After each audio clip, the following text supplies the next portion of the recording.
আমাদের সম্মানিত শ্রদ্ধাভাজন জনাব প্রিন্সিপাল ইকবাল হোসেন, তিনি এ পর্যায়ে আপনাদের মাঝে বক্তব্য রাখবেন। বিসমিল্লাহির রহমানির রহিম, নাহমাদুহু ওয়া নুসাল্লি আলা রাসূলিহিল কারীম। পাবনা সদর উপজেলার দুগাছি ইউনিয়নের ঐতিহ্যবাহী গ্রাম কায়েমকোলা মোড়ে আজকের এই নির্বাচনী উঠান বৈঠকে উপস্থিত সদর উপজেলার সম্মানিত আমির মাওলানা আব্দুর রব,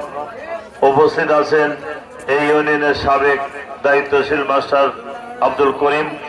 উপস্থিত আছেন সদর উপজেলার সাবেক আমির আমাদের হেলাল উদ্দিন ভাই,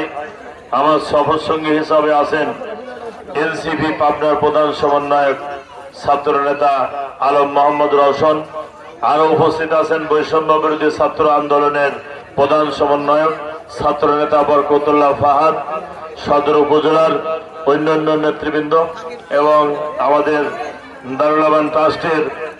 সংলগ্ন আমাদের মহেন্দ্রপুরের বিশিষ্ট ব্যবসায়িক আলহাজ আশরাফুল আলম হেলাল ভাই সহ অন্যান্য নেতৃবৃন্দ এখানে উপস্থিত আছেন। সদর উপজেলার সাবেক আমির আমাদের